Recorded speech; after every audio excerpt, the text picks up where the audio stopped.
En diciembre de 2024, un caso conmovió e indignó a todo Ecuador.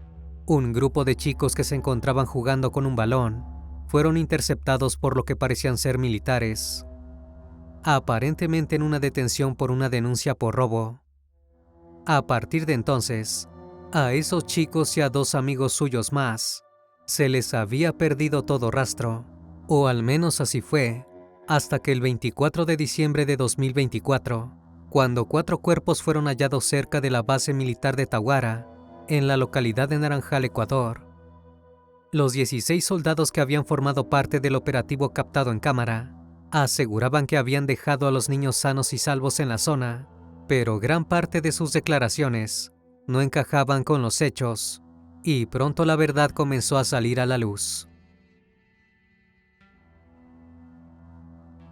Buenas noches, bienvenidos al Criminalista Nocturno.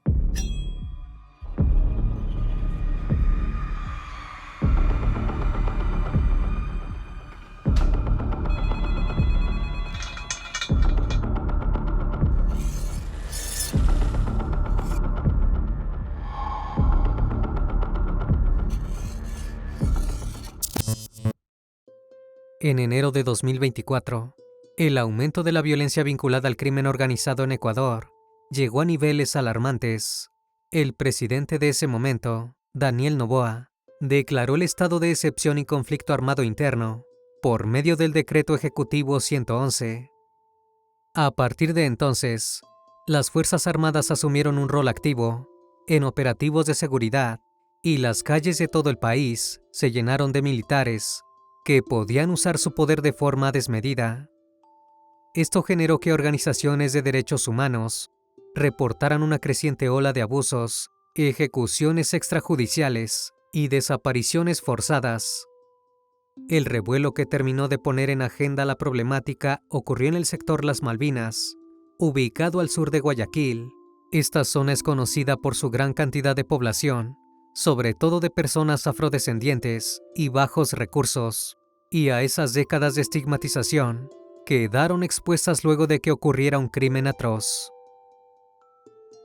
Ismael y Josué Didier Arroyo Bustos eran 2 hermanos de 15 y 14 años, respectivamente. El más grande era fanático del deporte desde los 5 años, y en 2024 asistía a la escuela de fútbol Richard Borja, gracias a una beca que había obtenido por sus cualidades. Entrenaba de lunes a viernes sin falta, y los fines de semana participaba de los campeonatos. Destacaba por ser un gran goleador, llegando a obtener 4 medallas. Su sueño, obviamente, era jugar profesionalmente en el extranjero y ser como su ídolo, el futbolista brasileño Neymar. Josué, por su parte, compartía la misma pasión que su hermano, pero se abocaba más a los estudios, logrando excelentes calificaciones. Los 2 adolescentes solían debatir quién sería el primero en alcanzar el éxito, con el único objetivo de comprarle una casa a su madre. Nehemías Arboleda era amigo de los Arroyo y tenía 15 años. Pasaba todo su tiempo cantando y sonriendo. Durante los últimos años, había sido seleccionado para participar en coros sociales y había actuado en videos musicales.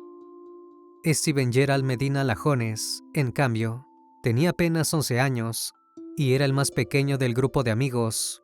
Desde los 5 años formaba parte de la Fundación Nueva Vida de la Arquidiócesis de Guayaquil, representando a la institución en torneos deportivos y actuando en presentaciones artísticas. Era un niño muy talentoso, tocaba instrumentos, bailaba y cantaba. Su tutora, Elizabeth Rosero, contaría luego que además tenía una gran conexión con Dios y le gustaba ser quien empezaba las cadenas de oración en el hogar. Todos los jóvenes que vivían en el barrio Las Malvinas solían jugar juntos a la pelota, hasta que un día, que debía ser como cualquier otro, todos sus sueños les fueron arrebatados.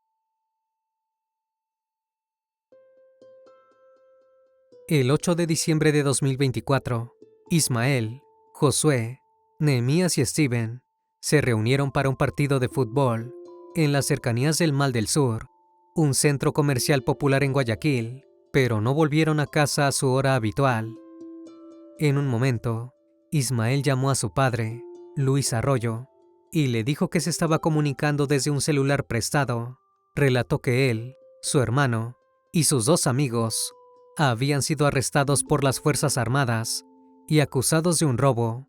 El joven también le contó que los militares los habían golpeado y abandonando en Taura, una parroquia rural, a 37 kilómetros de Guayaquil. Por último, le pidió a su padre que fuera a rescatarlo. Luis no tardó en denunciar el hecho a la policía, que empezó a buscar a los adolescentes al instante, pero sin éxito inmediato. Entonces el padre volvió a comunicarse con el hombre desconocido, que había prestado su teléfono a Ismael. El sujeto le indicó que había visto motos en la zona y expresó que los 4 niños habían sido llevados por la mafia, completamente sin ropa. También indicó que uno de los adolescentes estaba herido en la cabeza. Por último, el testigo reveló que en ese lapso estuvieron a punto de arrestarlo a él, por lo que no quería seguir involucrado en el asunto. Lo que siguió a esa serie de eventos fue un silencio atroz, y días enteros en los que los familiares de Ismael, Josué, Nemías y Steven esperaron en vano una noticia acerca del paradero de los niños. Finalmente, las autoridades comenzaron a tomar el caso en serio. El 9 de diciembre de 2024, la Fiscalía General del Estado inició una investigación por el presunto secuestro de los menores, gestionada por la Fiscalía Especializada en Delincuencia Organizada, Transnacional e Internacional. Las familias no tardaron en hablar con los medios para recalcar que los 4 niños habían salido a jugar un partido de fútbol y que no habían cometido ningún delito. Paralelamente, el Comité Permanente por la Defensa de los Derechos Humanos aseguró en una rueda de prensa que el solo hecho de que hubieran sido sacados a otro municipio representaba una detención arbitraria. Finalmente, el fiscal del caso detalló, en la audiencia de habeas corpus, que no existía evidencia de que se hubiera suscitado un robo que permitiera a las Fuerzas Armadas llevarse a los 4 menores. Solo había una cosa clara: las últimas personas en ser vistas con ellos eran militares. El tiempo pasaba y no había avances significativos en la investigación, hasta que el 22 de ese mes se reveló una pieza clave de la investigación. Un contratista municipal le entregó a la Fiscalía General de la República, a la Unidad Antisecuestros de la Policía Nacional y a la Asamblea Nacional unos videos extraídos de varias cámaras de seguridad de la zona de las Malvinas, donde habían desaparecido los niños. En las grabaciones, se podía observar cómo un grupo de hombres vestidos con uniforme de camuflaje, portando insignias similares a las de la Fuerza Aérea Ecuatoriana, llegaban en una camioneta a la avenida 25 de Julio, en el sur de Guayaquil. Paralelamente, se podía ver a 11 niños jugando cerca de un paso elevado. Momentos después, algunos de ellos aparecían corriendo mientras que 2 del grupo, cuyos nombres no fueron revelados, pero se sabe que se trataba de alguno de los posteriormente desaparecidos, eran detenidos. Uno de los 2 menores era sostenido por 2 hombres, que vestían uniforme militar y portaban armas. En un momento, uno de los soldados le pegaba un revés en la cabeza.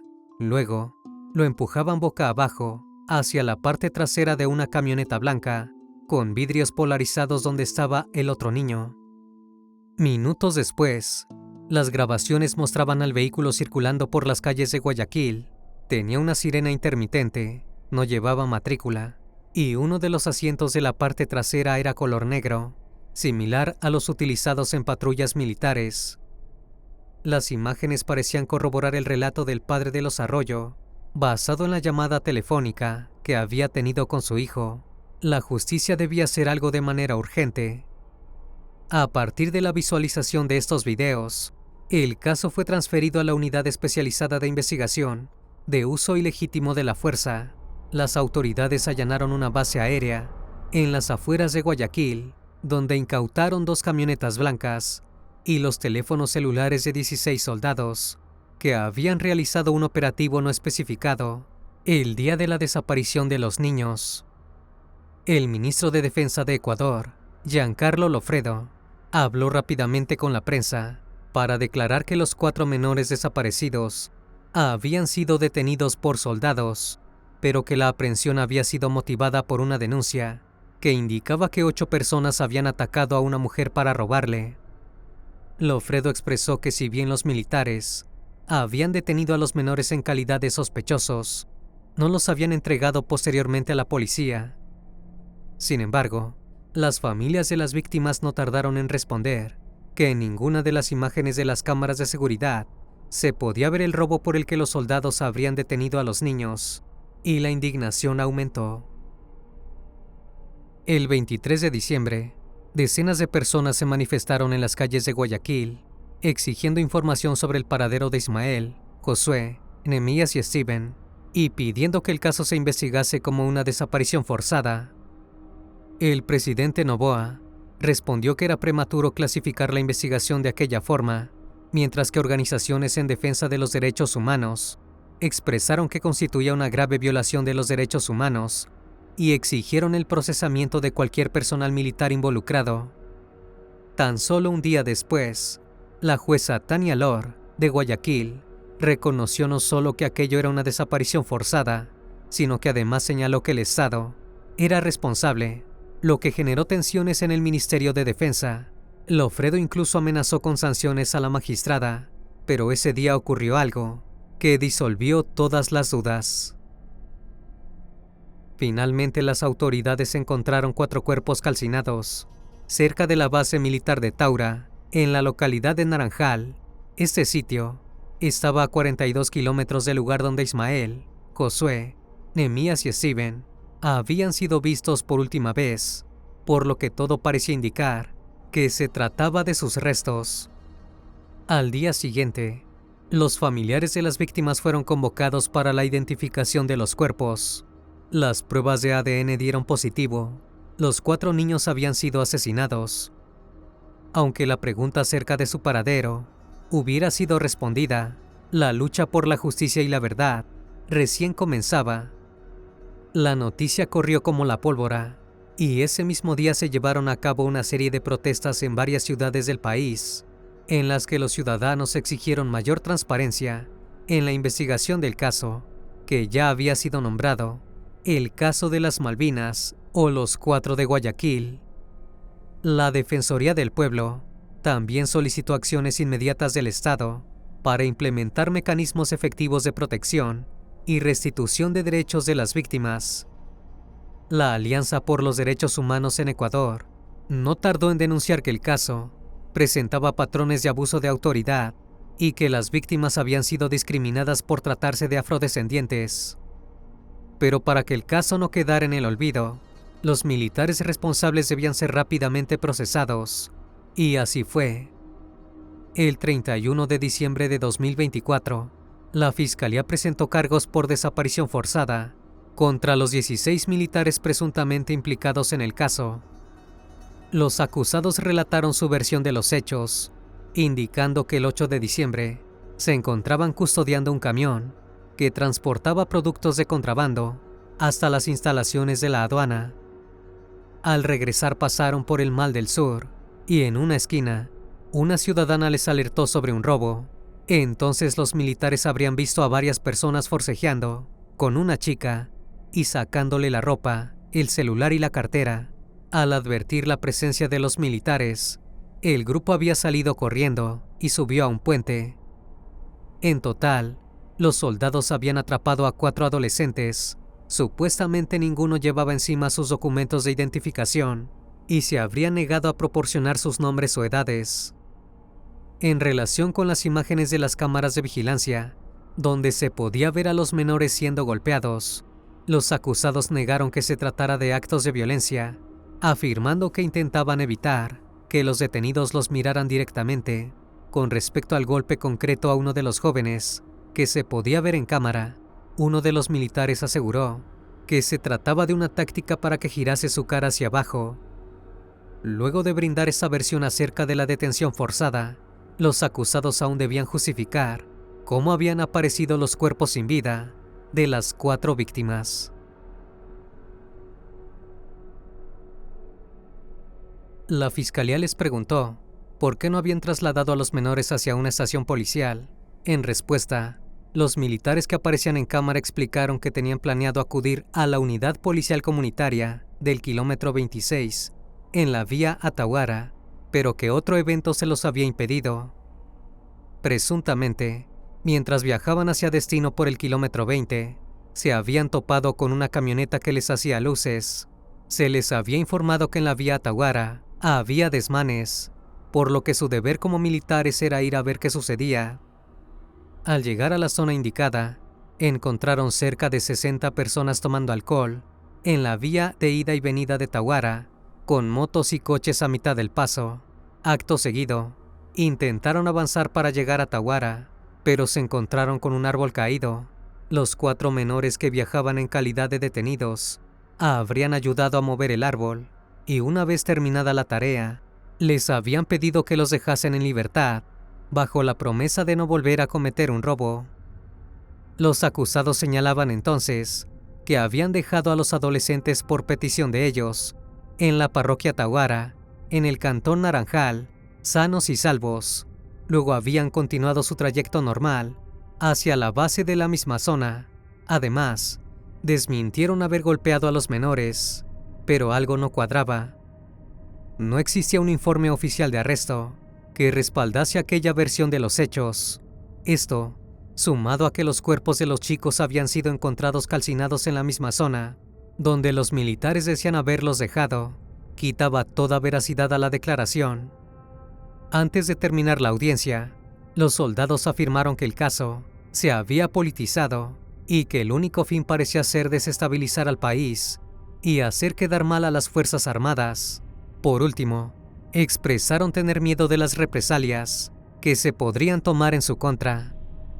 Ese mismo día, el juez Denis Ugalde ordenó prisión preventiva para los 16 acusados y estableció un periodo de instrucción fiscal de 90 días para avanzar en la investigación. Finalmente, 5 de los 16 militares acusados decidieron cooperar con la fiscalía para salvar su propio pellejo. Confesaron que los menores habrían sido insultados, vejados y golpeados brutalmente en varias ocasiones por parte de sus compañeros en el camino hacia Tawara.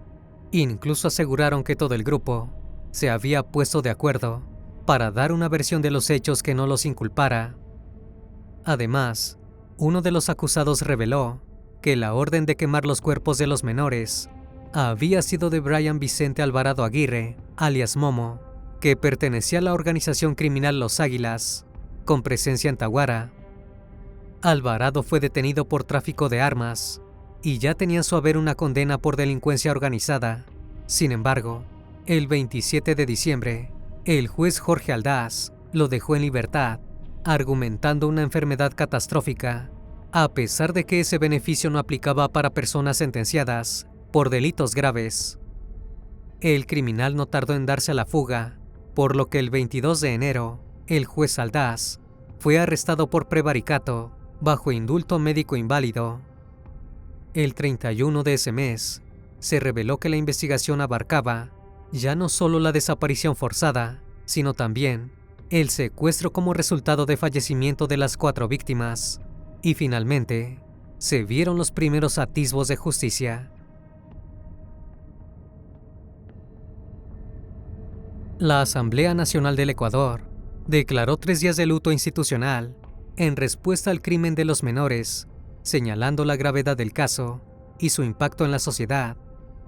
El 1 de enero de 2025, el cuerpo de Ismael, Josué, Nehemías y Steven fueron enterrados en el cementerio Ángel María Canals, en el suburbio de Guayaquil. Debido a que el caso tenía una connotación social muy marcada y era un directo atentado contra los derechos humanos debido a la edad, el origen étnico-racial y la situación socioeconómica de las víctimas, se llevaron a cabo una serie de manifestaciones culturales de la comunidad a la que pertenecían.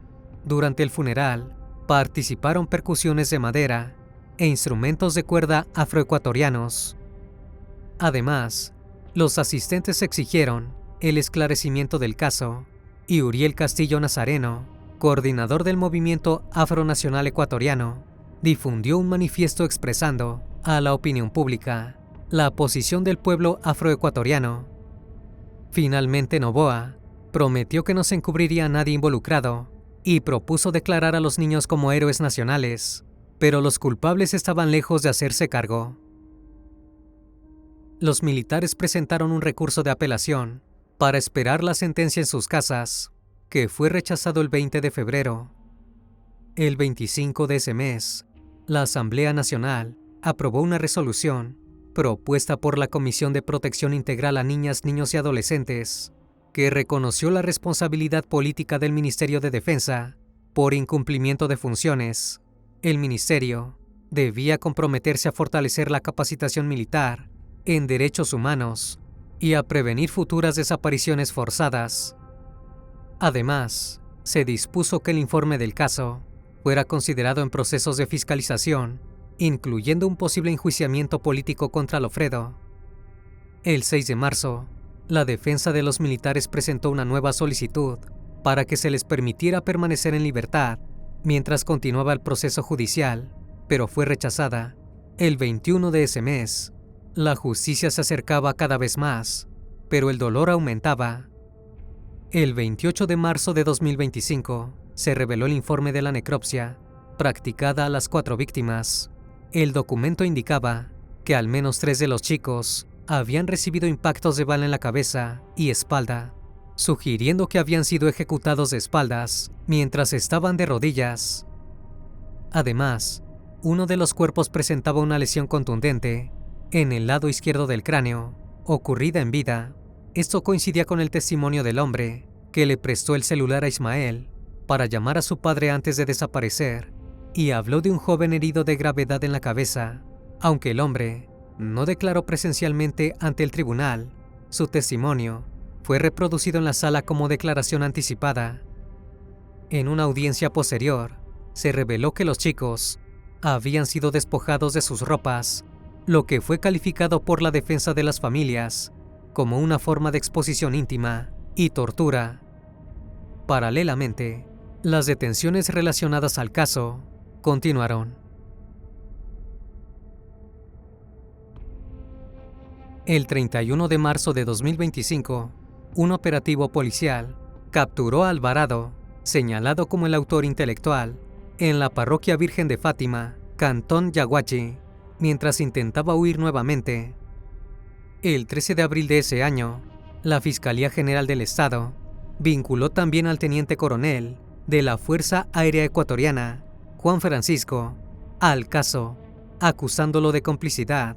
Presuntamente el coronel había estado al tanto del operativo militar en el que fueron asesinados los 4 menores y habría acudido al lugar de los hechos, recogido las ropas de las víctimas, entregándolas 3 días después a la policía, sin explicar por qué no lo había hecho antes.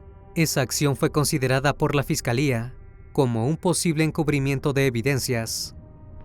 El juez a cargo dictó medidas cautelares en su contra, incluyendo la prohibición de salir del país y la presentación periódica 2 veces por semana ante la Fiscalía Provincial del Guayas.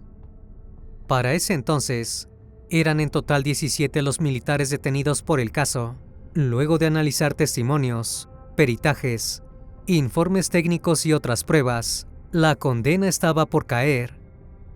El 22 de diciembre de 2025, los jueces consideraron probado que Josué Arroyo, Ismael Arroyo Bustos, Nehemías Saúl Arboleda Portocarrero y Steven Gerald Medina Lajones habían sido interceptados durante un operativo militar y privados ilegalmente de su libertad. Esto configuraba un delito cometido por agentes del Estado, uno de los tipos penales más graves previstos en la legislación ecuatoriana. En esa misma audiencia, se concluyó que 11 militares habían tenido una participación directa en los hechos. Los 11 fueron sentenciados a 34 años y 8 meses de prisión. Los militares que habían brindado su testimonio permitieron que se pudiera llevar a cabo una reconstrucción de lo ocurrido. Obtuvieron una reducción en su condena. Fueron sentenciados a 30 meses de prisión. En el mismo proceso, el teniente coronel Juan Francisco fue absuelto de los cargos imputados, ya que no se pudo acreditar su responsabilidad penal en el caso. Además, la sentencia dispuso la aplicación de medidas de reparación integral a favor de los familiares de las víctimas. El juez dispuso la emisión de disculpas públicas en un medio de comunicación de alcance nacional y la realización de una ceremonia de desagravio en la base aérea de Taura.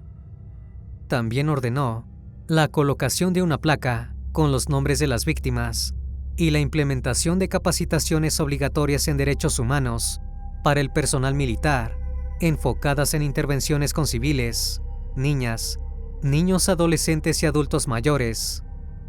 Por último, el fallo incluyó medidas de rectificación pública frente a versiones difundidas en medios de comunicación y redes sociales que estigmatizaban a Ismael, Josué, Nehemías y Steven por su etnia y situación económica. Un extracto de la sentencia fue acompañado de una disculpa pública titulada Rectificación y verdad, inocencia de las víctimas del caso Malvinas, aclarando expresamente que los jóvenes no eran delincuentes, sino víctimas de desaparición forzada. Al cumplirse un año del caso Las Malvinas, las calles del vecindario se llenaron de carteles, música y bailes en homenaje a 4 niños. Katia Bustos, mamá de los hermanos Arroyo, expresó a los medios que el pueblo jamás olvidaría lo ocurrido. Billy Navarrete, director del Comité Permanente por la Defensa de los Derechos Humanos de Guayaquil, que defendió legalmente a las familias, indicó que se había tratado de un crimen de Estado. Si bien los autores materiales ya estaban tras las rejas, era importante recalcar que existía un aparato estatal que había tratado de encubrir a los victimarios y confabularse para atacar a las víctimas. Ninguna condena traerá de vuelta a Ismael, Josué, Nehemías y Steven. Los 4 niños salieron a jugar a la pelota como cualquier otro día y por el simple hecho de ser quienes eran, fueron arrestados, torturados y asesinados. Las Fuerzas Armadas abusaron de su poder y si bien el juicio en su contra marcó un precedente, no existe una total garantía de que el caso Malvinas no vuelva a ocurrir. Una vez más, estimado público, agradezco su compañía. Gracias por estar presentes en esta nueva transmisión. Recuerden que pueden seguirme en redes sociales. Actualmente me encuentro en Facebook, Twitter, TikTok e Instagram. Y también pueden encontrarme en Spotify, Apple Podcast, Amazon Music y por supuesto, en YouTube Music. Me despido de ustedes con un fuerte abrazo. Y si tú aún no estás suscrito, te hago la cordial invitación a que lo hagas y formes parte de esta gran comunidad. Esto es El Criminalista Nocturno. Hasta la próxima emisión. Buenas noches.